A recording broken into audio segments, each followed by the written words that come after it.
Anthropic sets its eye on designers. Vercel has a security incident. And Elon's eyeing an IDE all this week on Front End Fire. Let's get into it.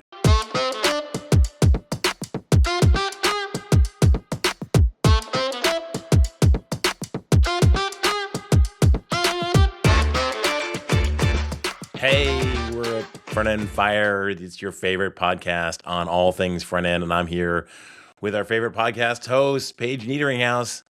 Hey, everybody. And TJ Ventole. Hey, Jack. And I'm Jack Harrington. So I'll be your master of ceremonies today. Yeah, let's just get into it. Let's just do the news. Do it.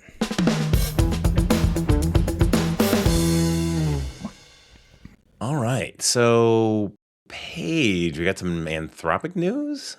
We do. So Anthropic, as we know, has already cornered the market on being developers' favorite tools, and it's quickly coming up as product managers as well with Claude Cowork and Claude Desktop, but now they've set their sights on the designers with the release of Claude Design.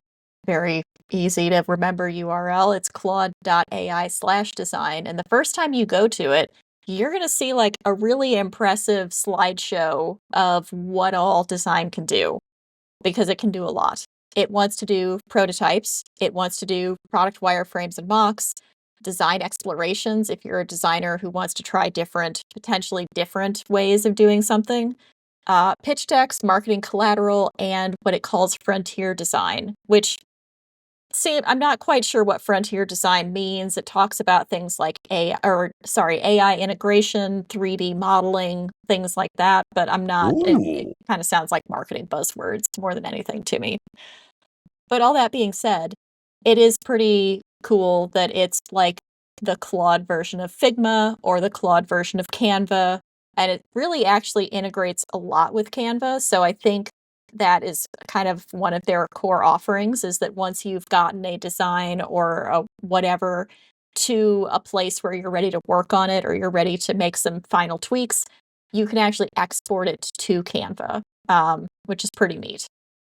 But honestly, it's like Claude has done it well. They've kind of done it like they've done all of their other tools, where there's an onboarding phase where you can say, this is the design system that my team uses. Here is the actual project that we're already building. So you can point it exactly towards your code and have it read your HTML and CSS and like understand what your tools are, what your components are. Or you can drop in pictures, PDFs, what have you. But basically give Claude all the extra context that we've learned LLMs need to be effective and be good. And tell it your colors, typography, components, whatever you have. And then, like using an LLM for anything else, you can prompt with text and images, you can drop in PDFs, you can take screenshots, you can point Claude at your code base, and then Claude will do its thing, and you can edit it in line. So it's like Figma in that you can, once it's created a design or a wireframe or a mock or whatever, you can actually edit it in line. So you don't have to be like, regenerate this whole thing, but change this little bit of text or change this spacing or change this color. You can edit text directly. You can adjust with knobs and then tell Claude to apply those changes across the entire design.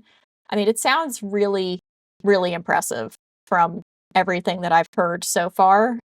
And I have gotten some feedback from one of my product managers who likes to do designs for upcoming features. He said he still prefers using Claude Code to actually just go into our existing code base and have it spin up new features within it. That's Designing code. Yeah. Back with this Figma thing. Yeah, okay. Right. Yeah, all right. But if you're maybe you're a full-time designer, or you don't have access to the code base, or you just don't want to use Claude Code because that's not your forte, this sounds like it'll probably be another useful addition to the Claude stable of products. So is this a desktop app? Is that what am I downloading and running a desktop app, or how am I running this? You are going to the browser as far as I can tell. So it'll be claude.ai/design. And that's one of the things that makes this interesting, is that it's shareable. So you can have, unlike Claude Desktop, which is directly for you, this is an org scoped project. So you can share it with your coworkers, you can invite them via URLs, they can modify your designs if you give them access to it. And one thing that was really interesting to me is that it said you can chat with Claude together in a group conversation. So I really wonder if that is Yeah, true that's or really how that interesting. Yeah. works, where you've got 2 or 3 people giving Claude directions and watching it try and take all that feedback. They definitely had to do this in some way collaboratively, if that's a word, just because that's what makes Figma so good. That's what gave Figma its edge, that you just have this one environment that your designers can go into, and then whoever's approving the design can go into, the developers can go into. It just becomes a hub where everybody can sort of comment. So I think to have any success in this space, you kind of have to do that. And I imagine that if this becomes successful, they'll probably electron this up and put it in a little desktop app and let people use it from there just too. Like Figma. Yeah. Yeah. Yeah, but Figma is it's basically an pretty Electron cool. app. Just get the access to the file system. So you can share with URLs, you can save your designs down as a folder if you like where they've gotten to and you want to take it and like export it to Canva, PDFs, PowerPoints, standalone HTML files even. And then what really kind of struck me at the end and what's going to be like a huge thing for developers and designers is that you can hand this off to Claude Code when you're done with the design and it's ready to build. I think that's the real advantage a tool like this potentially has, just because in the past, there's tons of products out there to try to align developers and designers across Figma. And in an AI world, that changes the paradigm quite a bit, because in this case, you can just tell Claude to just go look at the code base, right? Like just see what's being used, see what colors are being used.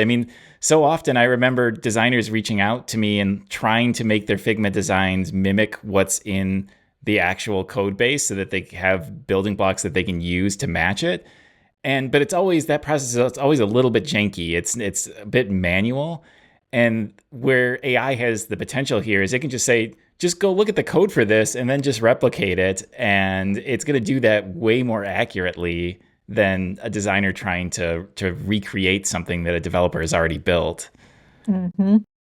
Yeah, and if you can package everything up into a handoff bundle, which is what Claude calls it, and pass it to Claude Code with a single instruction of how to implement this, that just solidifies Claude Code's death grip on development. Yeah. Yeah, they really are like just owning every portion of the development phase at this point.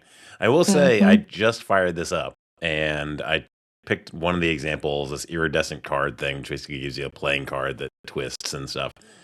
And it's pretty cool. Basically what it's doing is giving me a live preview of it, and then it's actually building React code. So it's still really code centric, but it's also on the it's definitely a kind of blend of code and actual RN design, I guess, which is cool.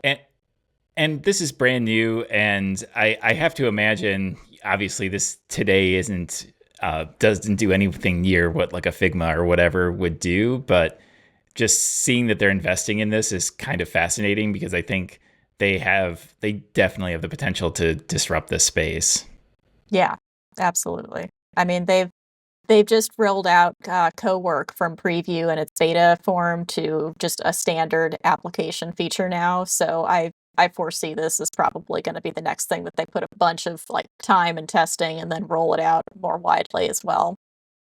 I'm happy that they're kind of leaning into the code thing, because Figma's basically Photoshop, and they've over the years tried to go and kind of smush in like CSS features and all that, but it's really photo at the end of the day, it's like Photoshop, and that made sense when that was our system was we had like a designer would spend all day in Photoshop like tweaking pixels and stuff, and then we'd basically ignore all of it and turn it into code, and then so they've been trying. So they started on that on Figma, but this is actually coming at it from the other direction, which is the source of truth is code. It's going to go and put in all the divs and all that sort of stuff, and so what you get out of it is actually something that you could potentially like use as near production ready code. Although this does seem to lean into JavaScript as opposed to TypeScript, but yeah, it's fine. I'm sure they get there. Mm-hmm. It's really cool. All right. TJ, what's going on? Well, Vercel's back in the news. I Okay. feel like we should run keep a tally going of the companies we cover or like the tools we cover most in the show. I feel like Vercel has got to be in the running for the most newsworthy company that's the part of the front end news. But from they're not in the news for a good reason this week. So from their blog, quote, "We've identified a security incident that involves unauthorized access to certain internal Vercel systems. We are actively investigating, and we have engaged incident response experts to help investigate and remediate. We have notified law enforcement and will update this page as the investigation progresses." So essentially, what happened is that a limited subset of Vercel customers whose, quote, and this will be a big part of this, non-sensitive environment variables stored on Vercel were compromised. And if you were affected by this, in theory, you should have been contacted by Vercel. They said they've reached out to this subset of users and recommended an immediate rotation of credentials. The full background here is kind of wild, and there's like a whole story behind this. So the way that the attacker actually got in was extremely indirect. So a Vercel engineer was a user of a completely separate tool called Context AI, which is a tool I've never used before. It's something around, Jack, are you familiar with it at all? No, I haven't. Although I note that I think Context AI has denied that they're part of this, but that's another whole like drama. It's a whole thing. So Context AI is like AI analytics, and it's an environment for running agents. I have not used it before, but apparently some Vercel engineer signed up to use this thing. And they signed up with a Google account, their corporate Google account, which a lot of companies have used Google for their full enterprise systems. Very, very common. They authenticated to Context AI using their corporate Google account through OAuth. And then what ended up happening is Context AI itself had some sort of compromised something. And the attacker used the access they had to Context AI to take over this employee's Vercel workspace account through the OAuth connection. Then from there, it says they were able to pivot into a Vercel environment and subsequently maneuvered through systems to enumerate and decrypt non-sensitive environment variables. Now, the exact mechanisms for all those steps were taken under the hood is still not entirely known. It really gets into the weeds of exactly how OAuth works and retention periods and all of that. And I think a lot of security researchers are kind of looking through that sort of as we speak. What this means, I think, to your average user is, first of all, Vercel's gotten criticized quite heavily for their policies towards these environment variables. So environment variables, if you're not familiar, extremely common way to store sensitive, usually API keys, tokens within your app. You want to use the Stripe API. Well, Stripe API is going to have some key you have to use. That key's got to be in your app somewhere. The most common way of handling that, you register an environment variable, you drop in your key, that gives you a way of accessing it in your application. So it turns out that the Vercel's default policy was not to store these in what they call a quote unquote sensitive way. So what they're saying is that all environment variables, this gets very in the weeds, all environment variables were encrypted at rest, but these ones that were non-sensitive were stored in a way that allowed for certain systems and specifically Vercel employees to have access to them. So that's one of the reasons why, because presumably through some sort of admin system, again, all the details aren't out, but you would presume the employee got in, they used the employee's access to get in, and then presumably some admin system allowed them to decrypt certain environment variables. And so in the meantime, Vercel has changed this policy pretty rapidly. Jack and I were doing some looking around today this morning, and we couldn't even find this checkbox anymore. So you have to presume that the environment variables are now all stored in a quote unquote sensitive way to prevent this sort of thing from happening again. But if this did happen to you, you in theory were already contacted about this. You would want to rotate these values because apparently these things have already hit the black market. People, the attacker behind this is already trying to sell these out and try to compromise accounts using these tokens in any way they can. So any tokens you have, you do want to cycle those if you are affected.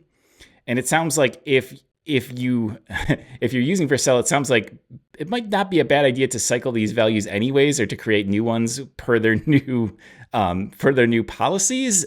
Even though they claim that they've handled this, it would probably be on the safe side if you're a Vercel user and you do use environment variables. I actually got that email, which is weird because I turned off my Vercel account, but I think it's one of those things where you never really get out of it. You're just deactivated, and so Yeah. You I never probably- really leave the database. right, exactly. Which is but I would imagine that deleting a project should delete the environment variables, but I don't know, maybe. You would hope. I would but hope. It sounds like that it was sort of shady how they were handling this anyways. So if nothing else, one positive outcome of this is, in theory, they're shoring up how they handle this moving forward. I guess that's the sort of optimistic way of doing this. And this is another situation where you feel a little bit bad for the employee again, because this is the sort of thing that I would totally innocuously do. I mean, I have for my company, I have a workplace Google account, and I've used it for auth before, and you don't really think much of it. Actually, that feels like a very secure way of accessing systems. And so it's kind of crazy that was used as an attack vector. And like I said, we don't know the exact mechanisms that came about, but OAuth's been around for a long time. You usually don't hear it about being the sort of source of these sort of things. Yeah. I mean, at my company, that is like the preferred method for signing into pretty much all the tools that we use, is to use the Google integration. So yeah, that's a little bit alarming that got hacked. Yep. It's just a week for these things. We get the lovable hack, where basically they had no session guard on all of their data from the front end, which is bonkers. And we've had the Roblox thing with Bitwarden. Wow, it just continues on. Yeah, and Guillermo even called out on X that almost certainly that this was possible because of AI, because he said the specific lateral movement technique, whether it was via SSO federation, harvested credentials, or another OAuth connected internal tool, it was very advanced. It was not the sort of thing, it's not just some random person doing this. They were clearly, at least they seemed to be AI assisted in terms of how they were able to find these exploits and move around Vercel's internal systems. Because just because you have a Vercel access token doesn't mean you necessarily know what to do with it. So there's also some potential this person had some insider knowledge of what systems to use or where to go also. And like I said, this is still playing out. This happened about a week ago or so, but like all these things, we may never know all the underlying details of exactly what happened here. Somebody got access to Mythos Preview.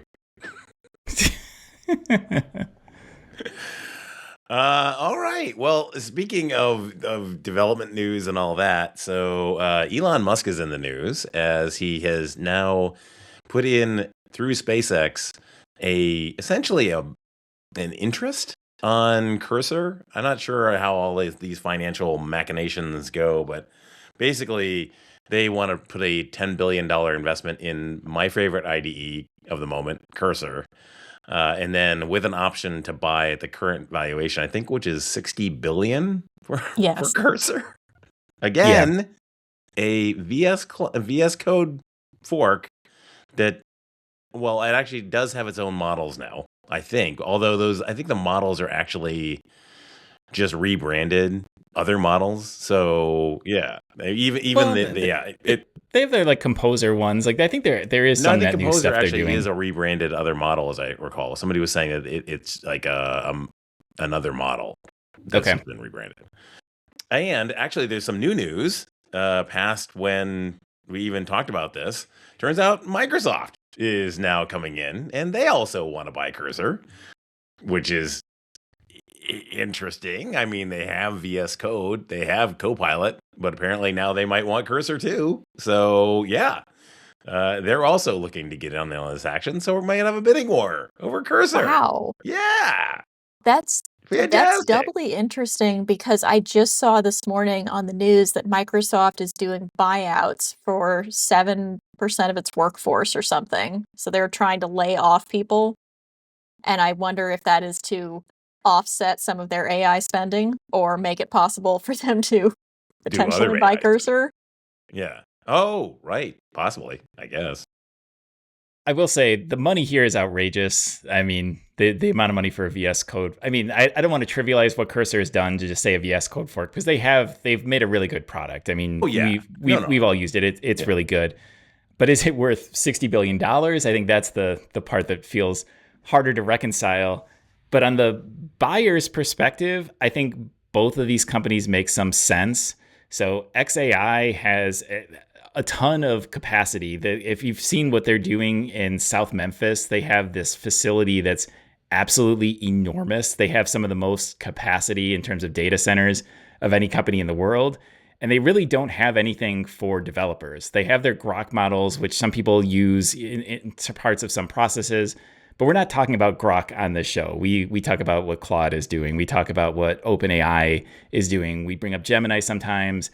I can't remember the last time there was some Grok feature that we talked about on here. And so this is a way for them to kind of try to work their way into that equation by buying a tool that our world knows about and likes using. And there's also potentially some synergies between, well, if Cursor was owned by XAI, potentially they could offer their models at a cheap discounted price or make them more advantageous for people to use in a cost-effective way. So on paper, at least from a business perspective, I think that makes sense. And I think it's a similar thing for Microsoft. The Microsoft news was brand new to me. I had not seen that headline yet. But at the same time, I think from everything I've seen, Microsoft has struggled with getting GitHub Copilot to be a common developer tool as well. I think Anthropic and Claude and Codex from OpenAI are kind of taking all of the mindshare there. And so again, that would be just them having a way of that. Microsoft certainly has the cash on hand to do this deal. And well, XAI with now through the SpaceX whole shenanigans would have the cash as well. So I think really this is just two companies that have a lot of money, are trying to get people like us to use them and see this as a great way to do it.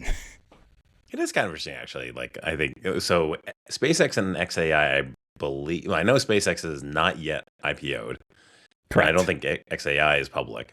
So it's basically private companies buying Cursor, and then Microsoft's obviously public. So then SpaceX though I think has said that they've made like inroads to an IPO, and they're guessing they're going to be valuated the first one at over $1 trillion.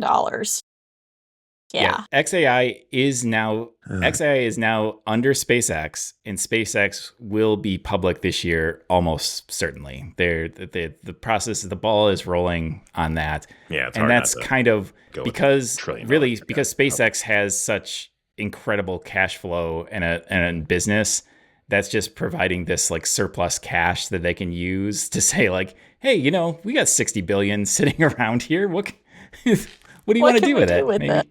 Yeah, maybe we could buy Cursor. People seem to like that. Seems like all of our guys are using it anyway. Yeah, right. Anthropic won't sell to us. What about Cursor? Right. Yeah. Well, I do know. So XAI is hiring. I do know that much. On the Tanstack AI side, we've gotten some pings from them about if we're interested in joining up, and that's like an ongoing thing. I will say, actually, weirdly, Grok is an underrated coding tool. I evaluated code mode on a bunch of different TypeScript generators, basically. And Grok is very, very fast and really good at least small volumes of TypeScript. So that's kind of cool, We've used Grok internally because of its speed also. But basically in a situation where we needed to process some data and we just needed it to be fast, like it needing to be super thorough was less important. And Grok was also very cost effective Yes. too. It was fast and cheap. And so when you need something like that, that's sort of great. And I don't know, it might fit in with Cursor really well because I mean, its composer models are known mostly for being fast more than anything else. So maybe it'll somehow fit in there. I don't know. To me, it's hilarious though that this can turn into like a bidding war situation. You know, the people at Cursor are just sitting back loving this, right? Oh yeah. uh, Yeah, what an exciting time to be Cursor. Yeah. Yes. Yeah. I guess Lee Rob made the good move from Vercel to Cursor. Yeah. Hopefully his shares vested pretty quickly. Okay. Well, yeah, certainly if they're going to go private, like then I think you'd get the buyout basically. But if they go into Microsoft, then they just transfer essentially Over into like into Microsoft stock. Just Yeah, still and if it pretty goes- good. I Oh. guess. Also I good don't to know. have. Yeah. I don't know the specifics of how that conversion will happen, but I know that they're all good things if you're a holder of that equity. Exactly. No downsides really on this one. No, I don't think so. Yeah, yeah. All right. So we have some lightning news too. We Oh, yeah. do.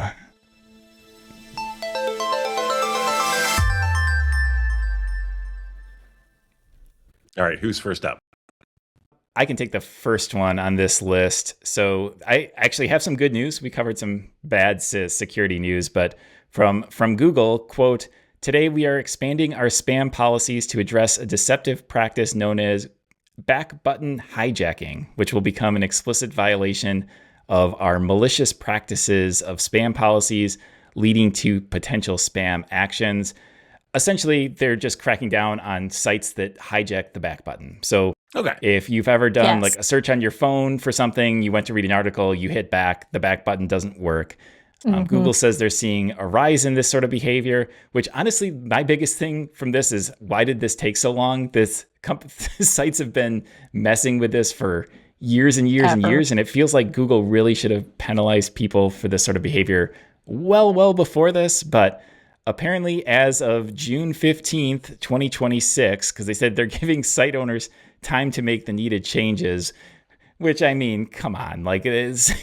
If you're hijacking the back button, I think you're well aware of what you're doing. And I think Yeah. it's past time that there was some consequences for that. But, you know, it's Google, and any changes to their algorithm for their search is a big deal. So this is their standard policy, but it's just good news because this is a massive pet peeve of mine on the mobile web. Blame it on the browser. I just thought my browser was malfunctioning, and I would just throw away that tab and be like, "Okay, whatever." Right. Bye. Or you rage click the back button and then you end up at the very first screen you opened. Right. Yeah. I noticed that Google also has started opening links in new tabs, which they didn't used to do, and I think that's because this has gotten so out of hand that they just can't trust websites anymore to handle this responsibly, and they've had to take other actions. Yeah, it's not a bad idea.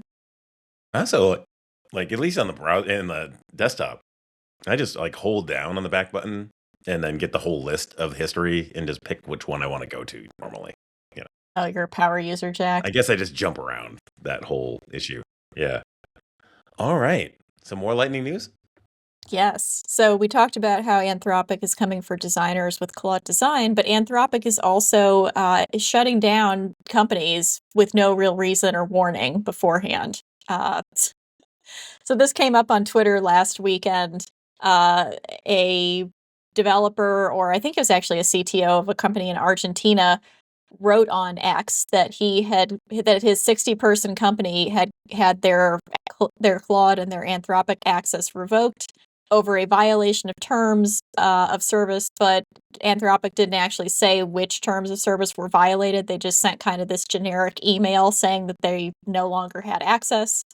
And the only way to appeal is via a Google form.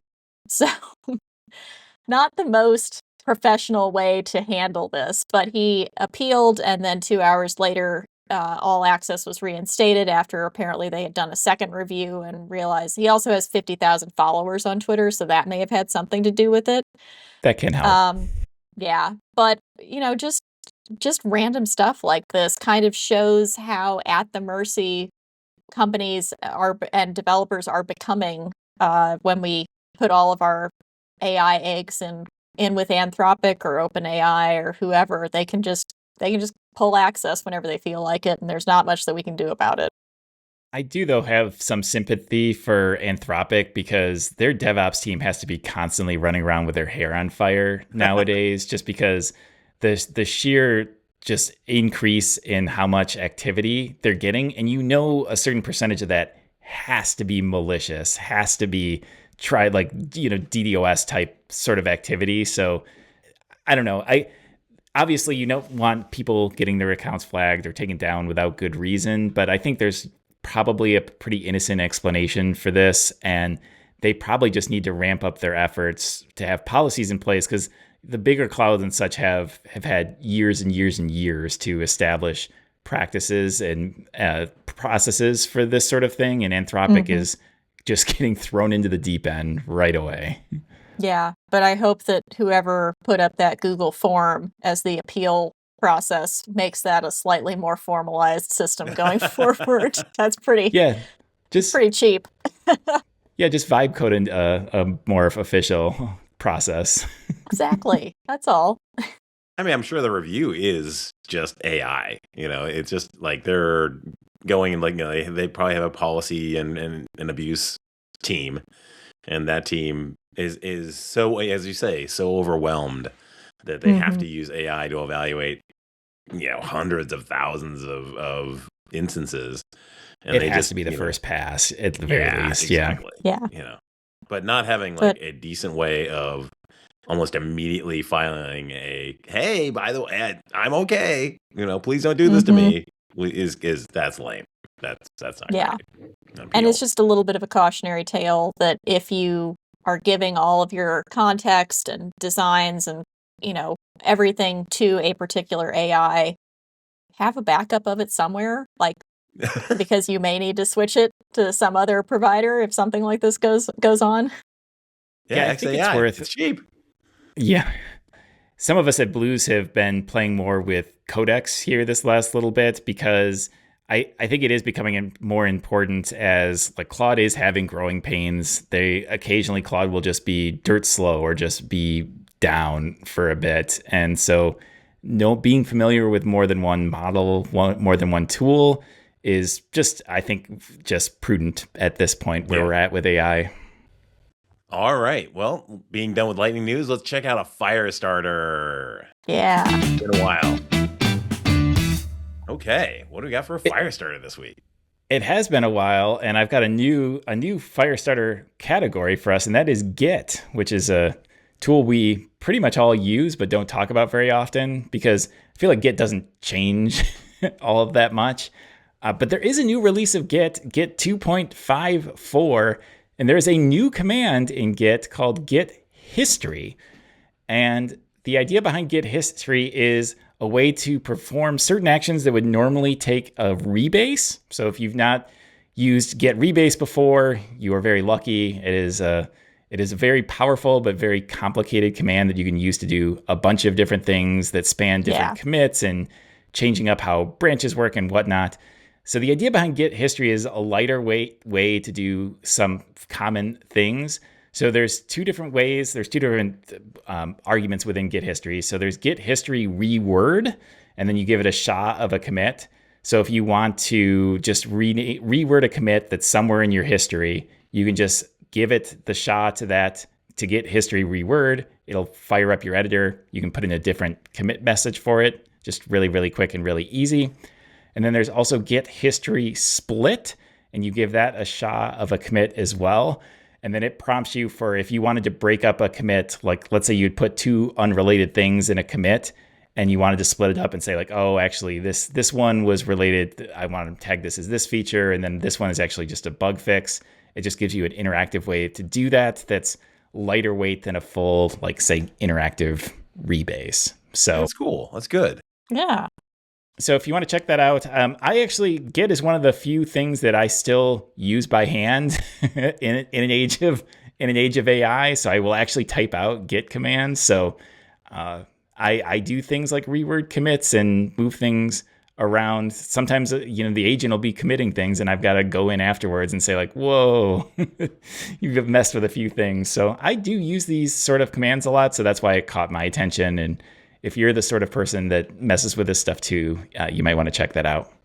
I am not. I gladly leave the agent to do this stuff nowadays. I basically hit like, at the moment it looks good. I'm like, okay, push a PR, go. So you go into like Claude or Codex or whatever, and you tell it to do the like git commit, git push.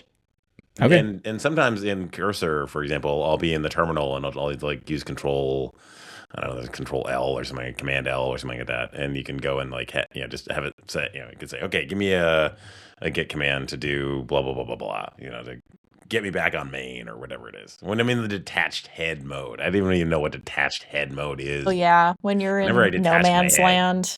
Yeah. Yeah. Yeah, when it gets into the more complex things, then I'll probably let the agent do it. But for commits and stuff, I still do like to review those before pushing to the branch or to main. If that's the case. I don't know why, but Git is one of the things that I still haven't completely given up control to the robots for. I mean, I will certainly for certain things, but I still like, I don't know, it helps make me feel like I'm still part of the process. In some cases, I don't know. You hit the commit button. Yeah, exactly. Yeah. Like I'm still useful. I can write up a little commit message and then push it up. Yeah. Oh my God. Okay. Well, actually, yeah, like kind of along the lines of that, feeling useful, feeling happy. Let's talk about what's making us happy. Let's do it.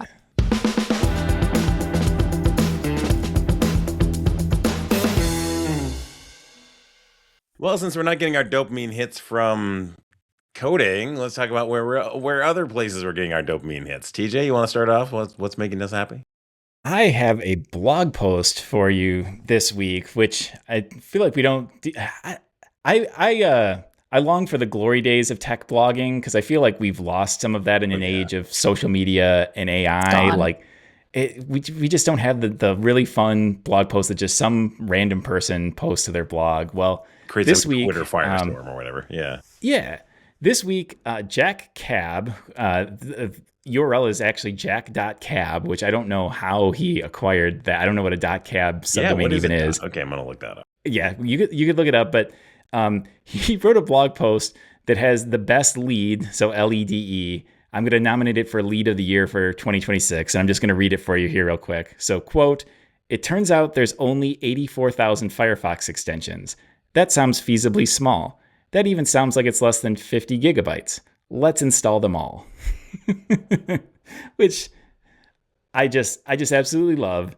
And this blog post is a very detailed write-up of his attempt to install every single extension for Firefox and just to see what happens.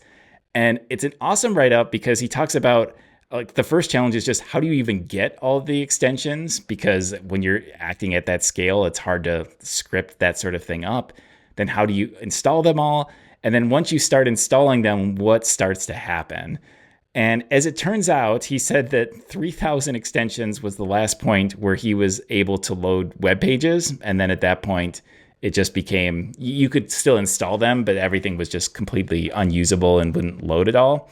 Yeah. And so what he ended up doing from there is he created a super beefy VM. He reached out to a friend of his, created this beefy VM, and did get an actual browser with 80,000 plus extensions that kind of sort of loaded. So he said the extensions page took 6 hours to load, but that it did actually load, that they recorded the entire process, and that the memory usage fluctuated between 27 and 37 gigs the entire time. And the new tab page actually never loaded with that many extensions. It was just completely unusable. And probably the best part, though, is he has screenshots of the aftermath. And it's like anywhere where there can be, where extensions can add icons, it's just complete and utter insanity. He shows the dropdown of one thing Firefox extensions can do is change. You can create an extension that creates the new tab page. So when you hit Command or Control T in Firefox, what page shows up there? Well, there are, thousands and thousands of extensions that try to hijack that or take that over. So he showed the dropdown for it, and you can only see ones that start with numbers because the dropdown is so That's hilarious. is so big. And I don't know. I just love this sort of experiment with this sort of thing. Like he just woke up one day and was like, what happens if I try to install every Firefox extension there is, and then just made a really fun write-up of the whole thing. And so I had a lot of fun with it. If you like those sort of write-ups, the link is in the show notes if you want to read through it too. Yeah, we've definitely lost that thread of curiosity, I think, with this version of the internet. Yeah. Yeah, nobody shares links anymore. It's just... That's true. Yeah, but it's partially because social media platforms have downgraded them significantly because they don't want you leaving their platform. So they disincentivize link sharing, and so you just naturally see less of it, and kind of sucks. Any guesses on what the .cab domain is? Cambodia? Oh, good question. Okay. Paige? No. Is it just one of those ones that they made so that you could buy funny ending extensions? Well, it is associated with taxi companies and transport businesses. .cab. Really? Oh, okay. That seems so specific. Yeah, although you don't actually need to prove it in any way that you are a transport business. And although I'm sure yellow.cab is a transport. I'm guessing. I actually have not looked yet, but I can only imagine. I mean, how many yellow cabs are there in the world? Like yellow.cab. I don't think many. Oh, what in the heck is that? Okay, I don't even know. All right. Yes. If you go to yellow.cab, you get redirected to mobilitydisruptionframework.com, MDF. I have no idea what this is about. Anyway. Should I be in a sounds like a private tab for scam. this? Yeah. No, it's nothing like that. It's some sort of like Lego kind of.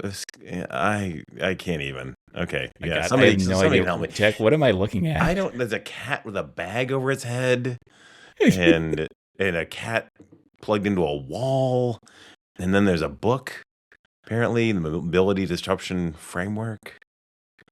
Okay. Yeah. This could be its own little sojourn into crazy.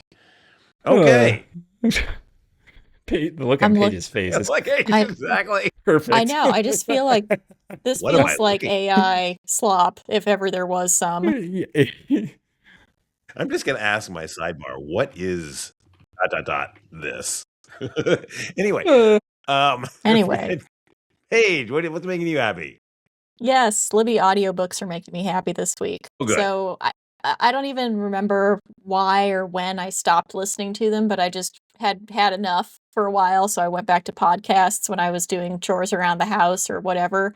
And yeah, I was kind of feeling tired of that this week. So I opened up my Libby app, and I have a whole list of like stuff that I've tagged that I want to read or listen to, that I've just collected from friends and family and links online or whatever.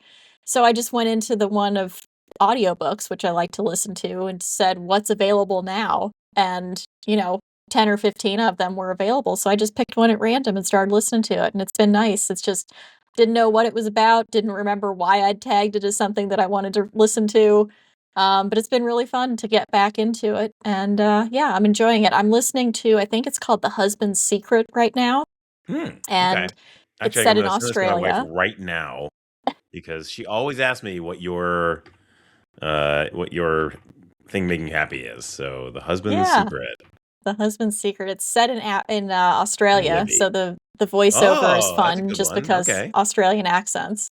But yeah, it's been really good so far. It's been fun. It's kind of like these different people are different chapters, and you don't understand how they're connected at first, and then you start to see the threads and the overlap between the characters as they're moving about and going through their daily lives. So it's been fun to listen to. It's nice to have something that's a longer form instead of just a quick hour podcast or something like that. So yeah, it's been fun to get back into it, and I think I'll continue this for a while.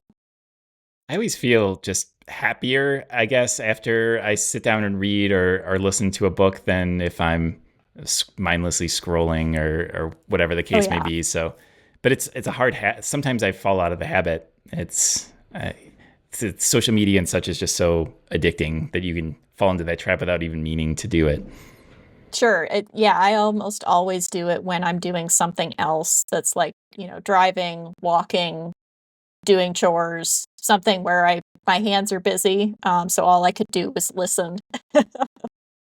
Nice. All right, a quick update on the MDF book. It's a structured multi-part framework to understand how tech and new business models are disrupting how people and goods move around. Written as an online book, but purchasable as purchasable as an online book. Ta-da! Why did they buy yellow.cab? That's the Well, because real. it's part of like the mobility framework, right? Our cabs, and Uber and owning a car is part of what apparently. Basically, he's trying to make the point that owning a car is wildly inefficient, which I agree with. Certainly with It these is. gas Yeah. prices, I agree. Yeah. Yeah. Okay. Well, what's making me happy today this week are security cameras, in particular the Reolink line of security cameras. So we've over the years had a whole bunch of different security camera things, Ring, a couple of different vendors in the space. Everything wants to go off into the cloud, and Yes. a lot of these companies like Ring have shared data with authorities, and they're also doing Mhm. this thing where they're now under sharing data between households to like find your pet and stuff like that, which sounds really Oh, cool, but you're also again sharing your data without your knowledge kind of stuff.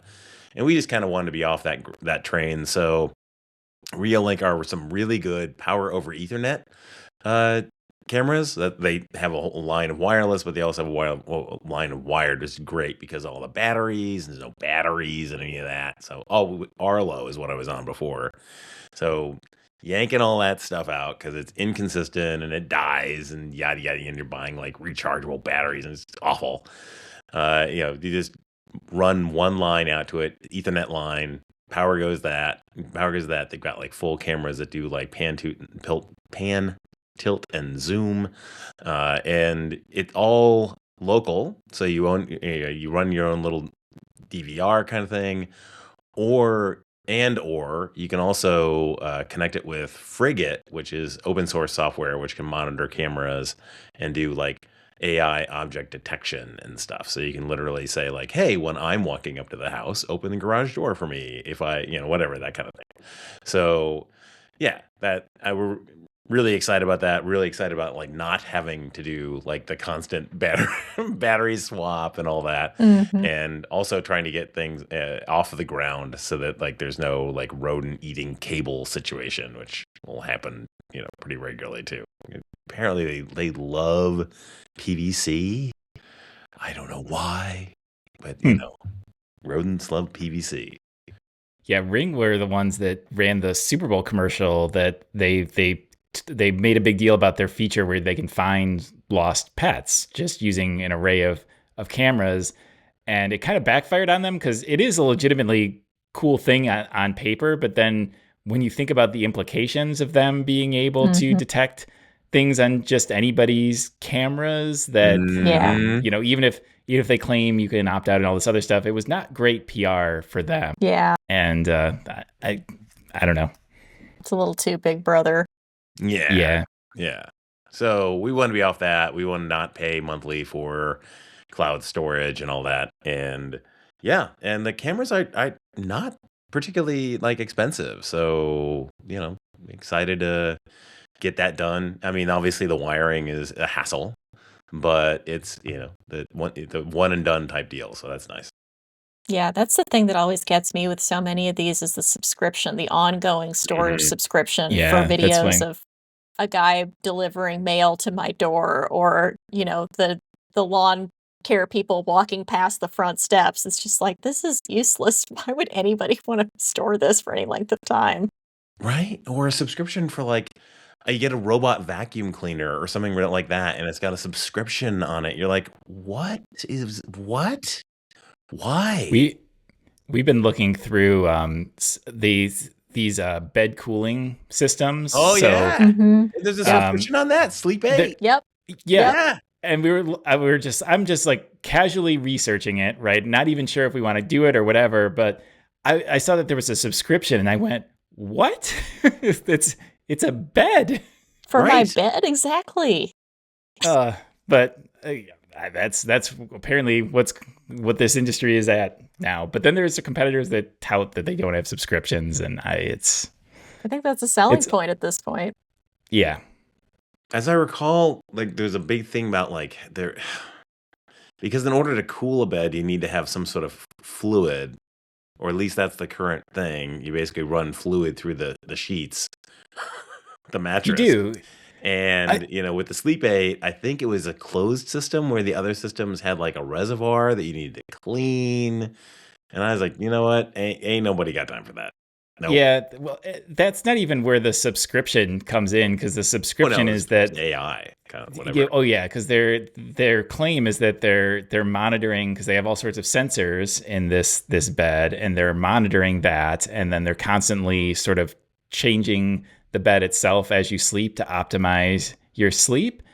And I don't know, maybe, but it's also a massive investment to.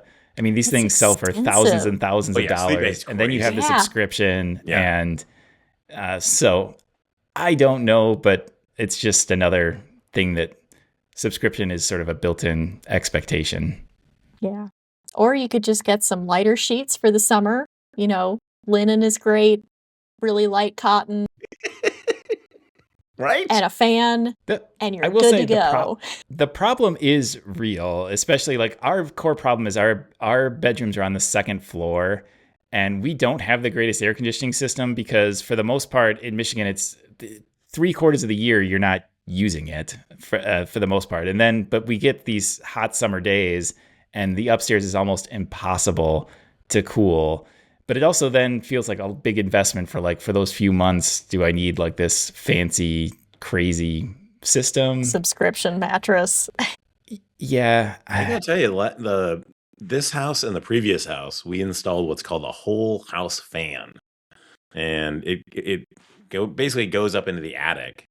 But it's on the top floor, and it starts on the floor, but then it goes up into the attic, and it can open and close. Like there's a baffle system on it, so like in the wintertime, if it's not open, it's not gonna like take all your heat out and just throw it out the roof. But when it runs, whatever windows you have open, it just sucks in all the air through those windows and shoots it straight up through the attic.